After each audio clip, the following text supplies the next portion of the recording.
Selamat pagi, luar biasa, tetap semangat Astra Trek. Perkenalkan, nama saya Naradia Kamaji Bisnis, NIM 07202576, Prodi TPAB 2020. Mata kuliah perlengkapan alat kerja bengkel dengan dosen pengampu Pak Ludiawan Pama Deprian. Oke, yang pertama kita di sini adalah Caddy Tool, tempatnya Caddy Tool Service yang terdiri dari 7 rak. Jadi kita rak pertama biarin saja.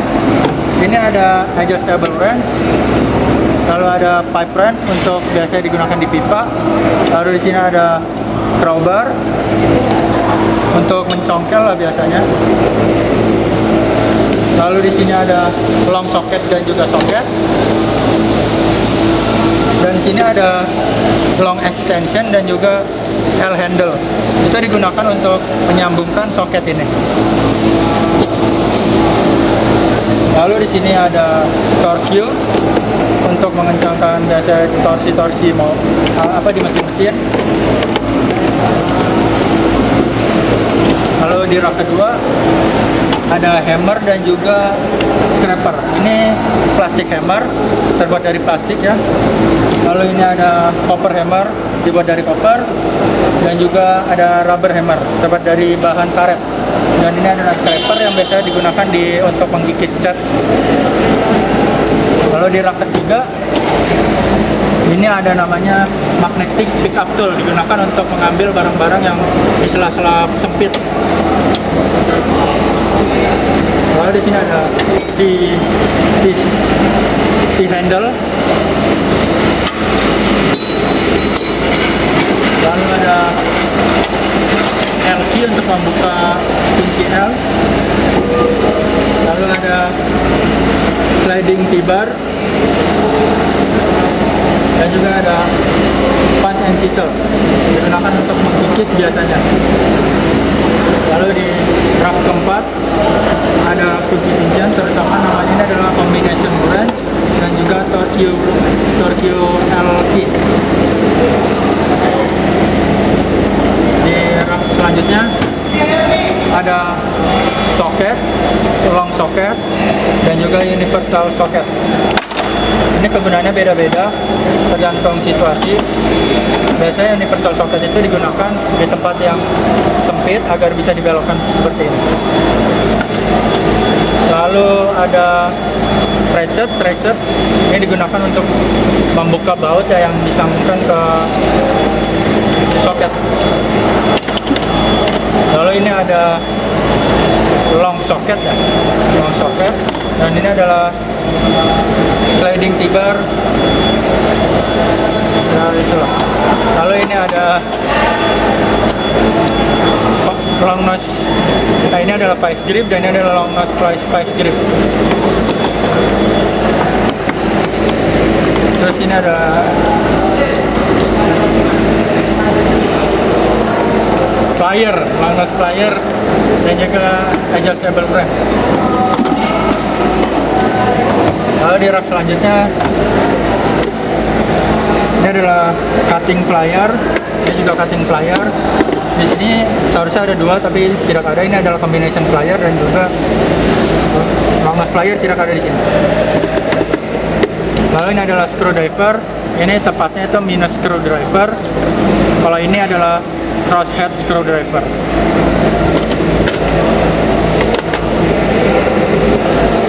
Lalu selanjutnya ini ada ballpoint hammer. Ini adalah plastic hammer. Ini adalah filler gauge, digunakan untuk melihat melihat celah-celah seperti ini, untuk mengukur celah-celah di mesin biasanya. Lalu ini di bawahnya ada punch and chisel juga. Ini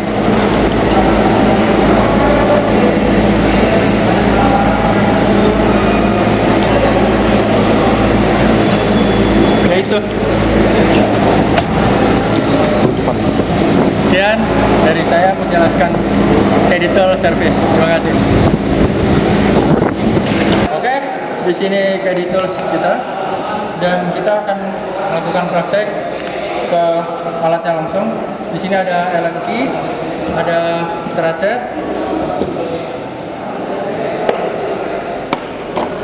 ada torque wrench, ada combination wrench, dan juga ada screwdriver yang plus, dan juga ada socket sebagai penghubungnya. Oke, yang pertama kita mencoba combination wrench. Di sini ukurannya itu di 17. Kita cari yang ukurannya sama.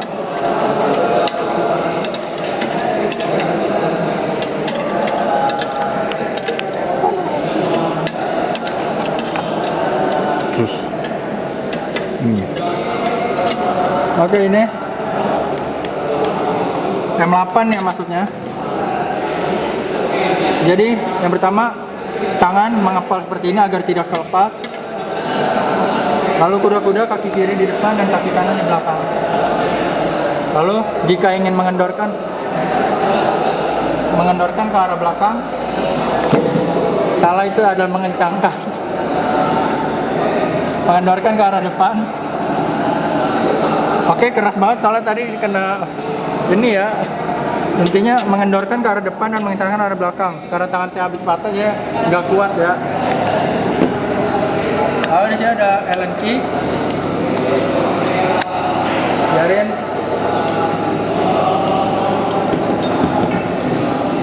Di sini sebenarnya sama, tapi ini ada yang panjang, ada yang pendek, dan juga di ujung ini ada yang seperti bulatan ini. Itu digunakan ketika pandangan kita itu tidak lagi stabil. Salah, ini kekecilan.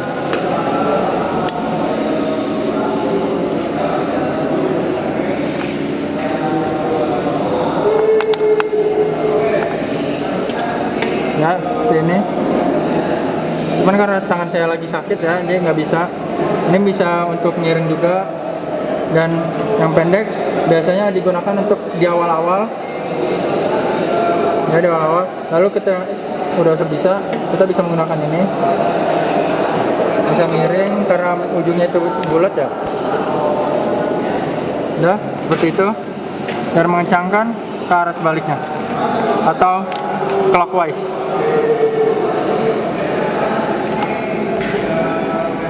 Oke, kita lanjut ke ratchet dan juga soketnya sebagai penghubung. Di sini kita memakai soket ukuran 19 mm.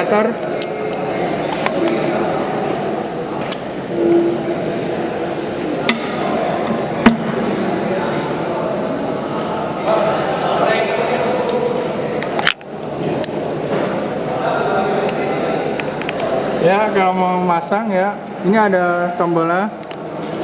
Ini bisa dicepat, bisa dilepas dan pasang. Lalu di sini ada untuk mengencangkan dan mengendorkan. Caranya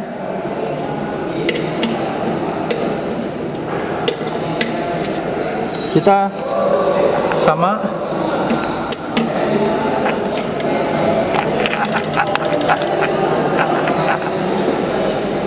keras banget tuh. Dapat tangan gue. Oke. Jadi ini perbedaannya dengan L socket biasa. Dia nggak usah perlu diangkat lagi, tinggal ditarik saja, udah bisa. Nah, ini udah rusak, biarin. Lalu mengencangkan kita ke arah sebaliknya.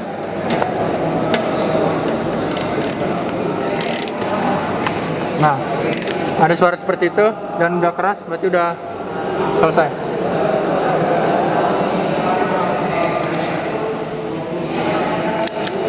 Lalu di sini kita ada torque wrench.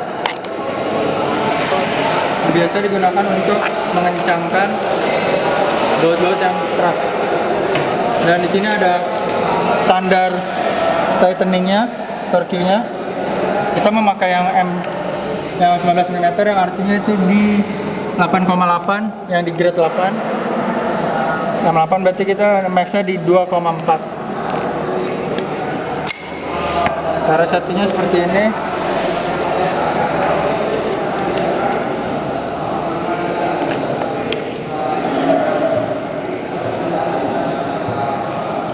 Ini juga ada rumusnya ya. Itu rumusnya akan saya jelasin. Kalau ini intinya sudah di setting,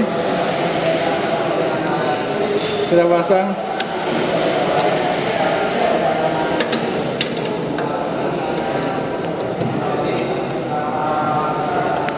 Iya. Udah. Kita makin kencengin dong. Lalu sama kuda-kudanya. Tangan saya patah lagi ntar kalau kayak gini. Ya, intinya sampai bunyi. Kalau udah bunyi berarti udah keras ya. Nah seperti itu. Sekian. Terima kasih. Kembali dengan saya Rararia Gamajem. Di sini akan menjelaskan tachometer. Digunakan untuk mengukur RPM, terutama di cooling engine mesin. Tapi karena di sini kita sebagai contohnya itu kipas. Cara kerjanya itu kita on dulu. Jadi di sini ada laser ya. Laser ini ditempel, diarahkan ke reflektor ini. Cara kerja dia akan memantul dan kembali untuk diukur. Dan juga ada versi manualnya. Dia juga ada reflektornya. Jadi kita ditempelkan, kemudian kita akan menggunakan lasernya saja. Kita pertama akan di speed 1 dulu. Kita arahkan lasernya ke reflektor.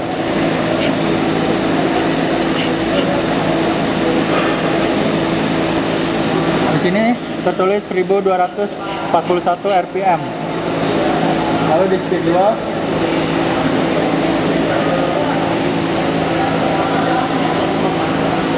itu 1469 rpm.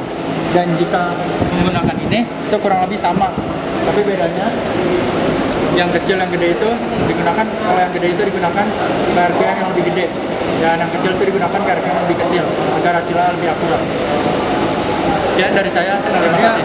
Di sini ada baterai charger. Di sini kita ada berapa fitur? Ada yang 12 volt, ada 24 volt. Biasanya 24 volt itu dipakai untuk yang paralel. Ya ini dipindahin ke sini. Terus di sini ada 25 sampai 80 Ah itu tergantung dari jenis baterainya. Kalau di sini kita 45 Ah, kita makainya yang di 20 sampai 80 Ah. Jika lebih dari itu jika lebih dari 80, maka kita akan pakai yang di 80 sampai 300 Ah, begitu selanjutnya. Untuk ini itu adalah charger bus agar lebih cepat ya. Kita akan mempraktekannya.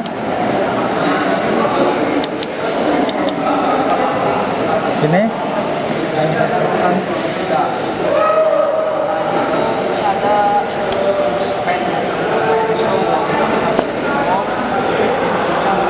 terus ketika sudah dipasang, ini akan mengecas ya. Ini udah mengecas sampai 20 ini. Seperti ini saja baterai charger. Sekian, terima kasih, dan kita akan lanjutkan ke pengukuran klemeter.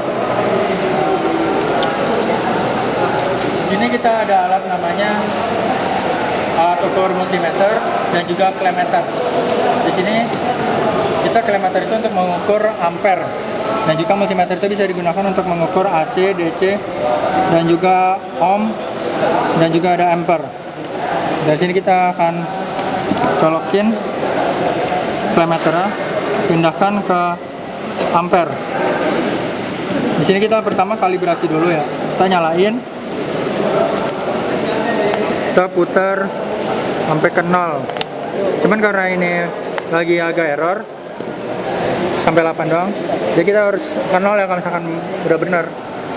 Lalu kita aplikasikan ke sini, ke yang 12 volt, yang menyambung ke 12 volt. Di sini tertulis 4 ampere.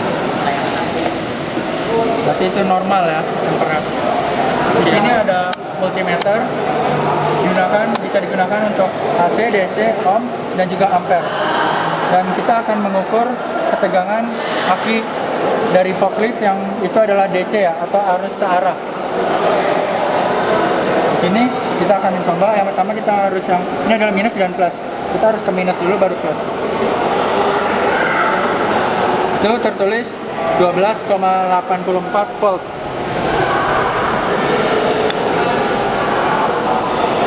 Lalu kita akan masuk ke AC atau dua arah.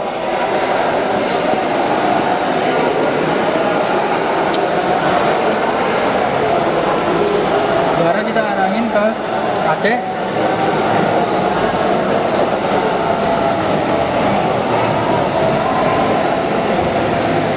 Kita tutupkan.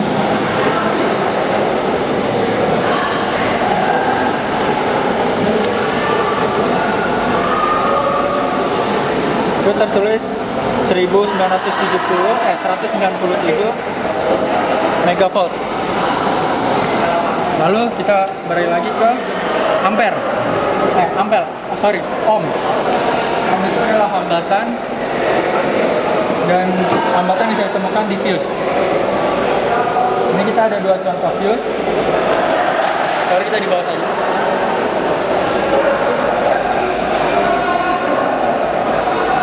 Yang pertama adalah fuse yang pertama. Itu tertulis 1,4 ohm atau 1,7 hingga 2 ohm. Lalu yang kedua, fuse kedua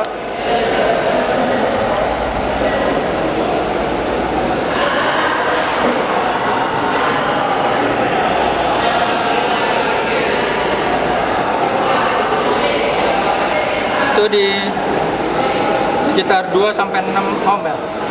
Jadi hambatan itu beda-beda tergantung fuse-nya dan kegunaannya masing-masing. Sekian, terima kasih. Ini kita ada voltmeter, digunakan untuk mengukur volt, ketegangan volt aki. Di sini ada AC dan DC. Karena aki itu adalah searus, kita pakai di DC.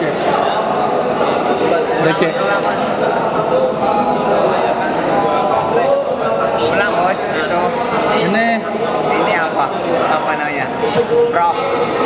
Ini suntikan ya, suntikan plus dan minus. Ya sama. Prop plus. Oh, ini Pro Plus ya. Ini akinya itu di ketegangan 12 volt, berarti 10 sampai 12 volt itu yang bagus, dan di bawah 10 itu berarti jelek.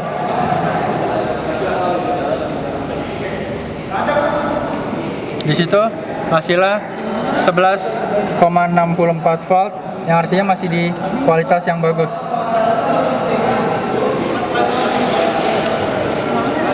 Segitu saja untuk pengukuran aki DC. Sekian, terima kasih. Ya, ini ada baterai tester. Di sini kegunaannya itu adalah mengukur ketegangan aki, apakah ini bagus atau jelek.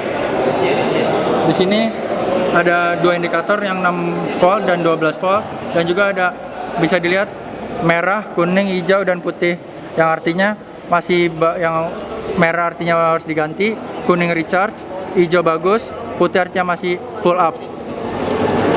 Lalu di sini karena kita contohnya 12 volt, dengan otomatis garis jarumnya akan langsung ke 12 volt. Yang pertama, min dulu plus dulu. Pertama kita harus plus dulu, ini adalah jarum plusnya. Kita plus dulu dan minus. Ada berada di putih, dan ingat jangan terlalu lama karena akan bisa terjadi konslet.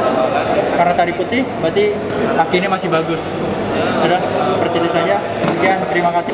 Oke, kita di sini ada di hydrometer dan juga refraktometer. Dua alat ini untuk mengukur aki yang jenis basah, untuk mengukur apakah air aki itu bagus atau jelek atau sudah tidak layak digunakan. Jadi yang pertama, kita ada hydrometer.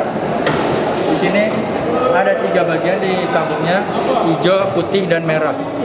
Hijau itu artinya masih bagus, putih artinya fair, dan merah artinya charge atau harus diganti atau tidak layak digunakan.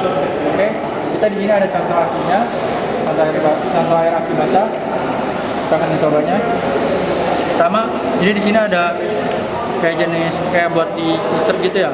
Kita pencet sekali saja, lalu lepas. Biarkan air menaik. Oke. Di sini air aki menunjukkan recharge, yang artinya sudah harus diganti atau dicas.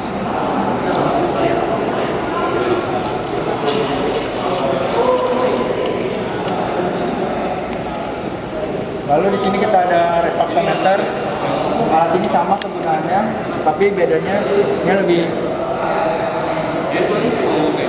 presisi dan juga harus kita kalibrasi.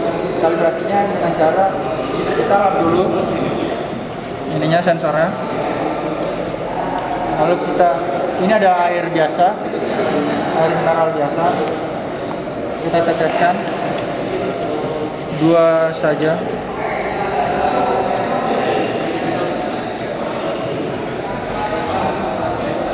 Sampai rata ya. Oh, di sini ada alat buat obengnya, dan ini obengnya. Ini digunakan untuk kita ukur sampai ke 0 ya garisnya.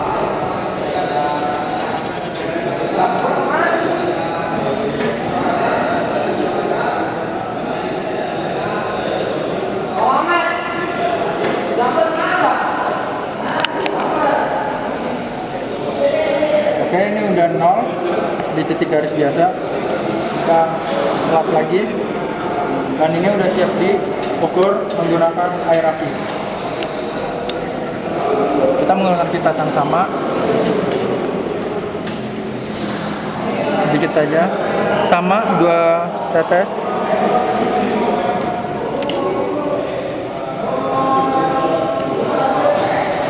Kita tutup, kita ratakan,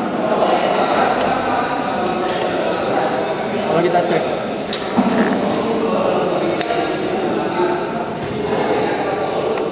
Hasilnya di 116, yang artinya itu recharge, dan jika bagus itu ada di 125 ke atas. Karena ini 116 sama seperti ini, yang hasilnya harus di recharge juga, dan ya berarti aki ini sudah harus di recharge atau diganti akhirnya. Sekian, terima kasih. Saya Nalarja. Kita ada di sini 2 measurement, micrometer dan juga vernier caliper. Kita menjelaskan pertama adalah micrometer dulu. Di sini ada beberapa bagian. Ini namanya sleeve, ini namanya frame, ini anvil, ini lock, dan ini pemutar. Lalu sebelum kita menggunakan ini sebagai alat ukur, kita harus mengkalibrasi dengan namanya micrometer block dan juga micrometer lock. Kita membutuhkan juga namanya micrometer stand. Di sini kita sangkutkan dulu micrometer stand-nya, micrometer ke micrometer stand. Kita putar anvil sampai ke paling ujung, ke titik keluarnya. Lalu kita pasangkan micrometer blocknya.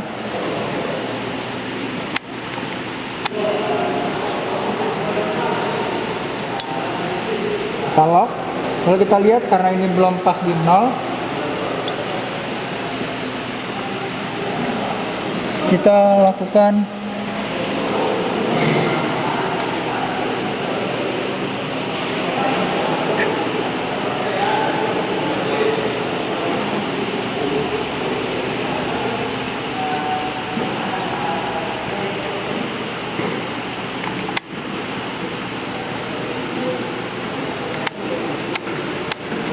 ya, kalau udah 0 di sini berarti itu udah terkalibrasi. Kita lepaskan dulu micrometer blocknya. Lalu di sini kita sebagai contoh untuk pengukuran itu adalah fair pump. Di bagian fairnya ini kita lakukan pengukuran.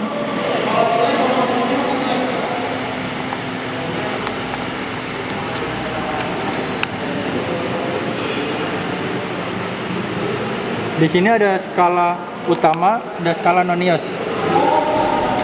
Di sini skala utamanya itu ada di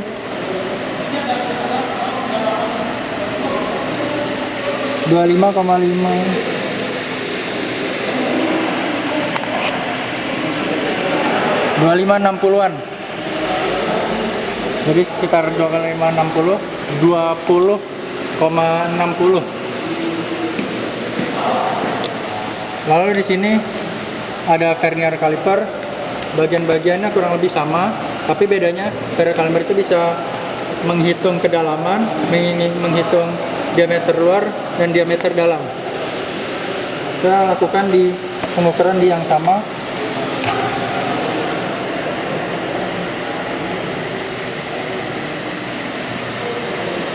hasilnya itu, dan di sini ya sama ya, ada skala utama dan skala nonius. Dan hasilnya itu 25,60. Sekian, terima kasih. Udah. Oke, di sini kita akan melakukan silinder bore gauge. Di sini adalah bahan contohnya, dan di sini kita memerlukan 3 alat ukur, yaitu vernier caliper, micrometer, dan juga silinder bore gauge-nya. Di sini kita pertama mengukur luar dari silinder bore gauge-nya menggunakan vernier caliper.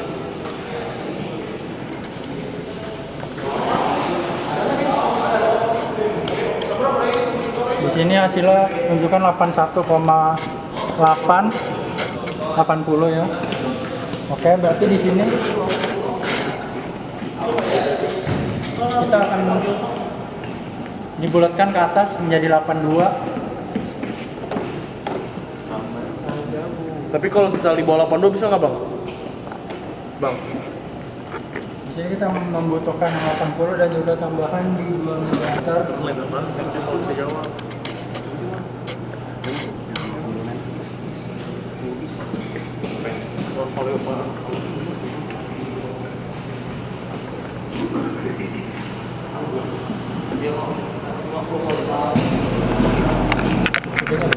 Udah. Oke, ini udah kepasang.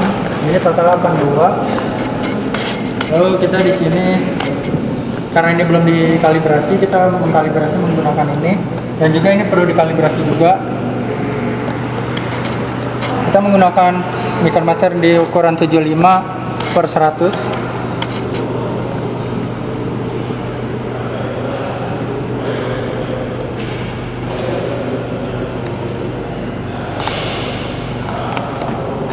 Dari mana sih itu? Ini kan belum pas di garis 0 ya, jadi itu kita harus kalibrasi.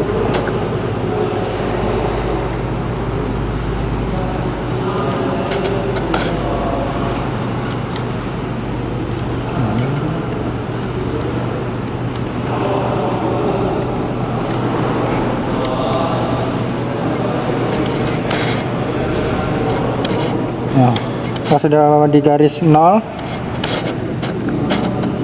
cuacanya udah terkalibrasi, kita lepaskan. Ini kita kalibrasi.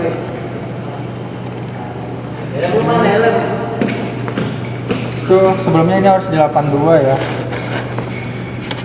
Micrometer 82, lalu kita kalibrasi sampai ke titik 0, jangan goyang. Ini karena sebelumnya udah dikalibrasi, ini udah di angka 0, itu udah terkalibrasi. Oke, kita lanjut ke silinder. Kita mengambil satu contoh saja dari 6 silinder ini. Kita ambil yang pertama, ini adalah X, ini adalah Y. Kita membutuhkan X1, X2, X3, Y1, Y2, Y3, lalu di situ pertama X1,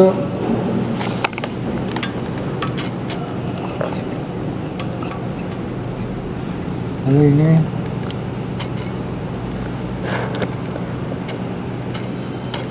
itu di angka, terus lurus ya, itu di 82 ya. Lalu kita yang agak dalaman dikit di pertengahan, kira-kira itu di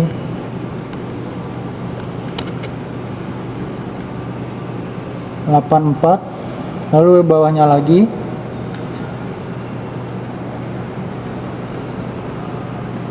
itu di 82. Berarti X1 itu 82,02,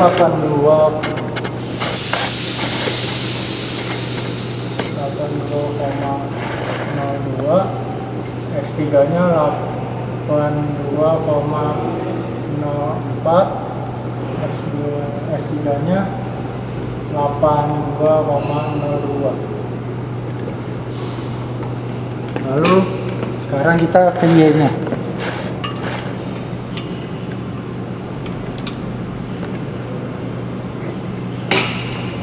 Y-nya itu kita harus lurusin dulu. Itu di angka 82, lalu di area tengahnya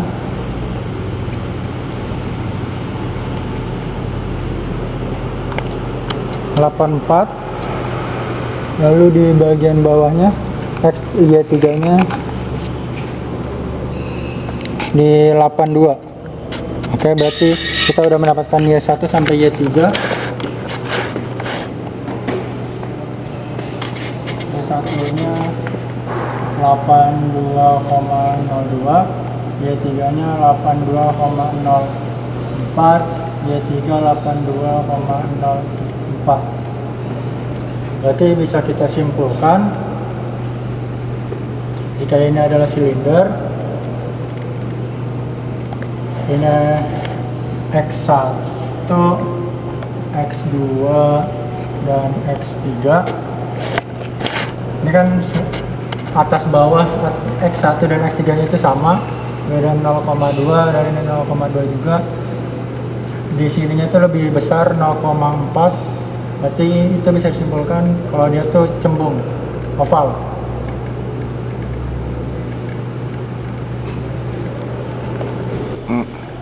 Oke, kita pengukuran di sini X1 kurang X3 itu hasilnya 82,02, itu hasil 0. Y1 kurang Y3 itu hasil 0 juga. X1 kurang Y1 0, X2 kurang Y2 0, X3 kurang Y3 0 juga. Berarti kita simpulkan berarti ini benar oval. Lalu setelahnya kita menentukan oversize nya berapa, karena di sebelumnya itu 81,80 yang kita naikkan menjadi 82 ya. Kita memakai yang ini 81,80 dikurang yang paling besar itu ada 82,4. 82,04 kita kurangin, itu hasilnya di 24 ya, 0,24. Lalu kita dilihat di sini oversize itu sudah menjadi titik yang permanen yang udah ditetapkan, itu semuanya kelipatan 0,25, 0,25, 0,50, 75, 100 sampai dengan 2. Lalu karena ini masih 24, kita bisa memakai yang 0,25.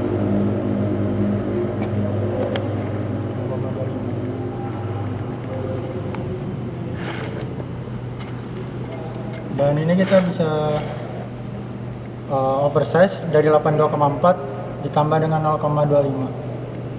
Hasilnya bisa ke 82,25. Dan ini tidak akan jadi oval tapi akan lurus presisi silinder. Dan cara oversize itu bisa dilakukan dengan bubut ya. Oke, sekian penjelasan saya untuk silinder bore gauge. Terima kasih dan sampai jumpa.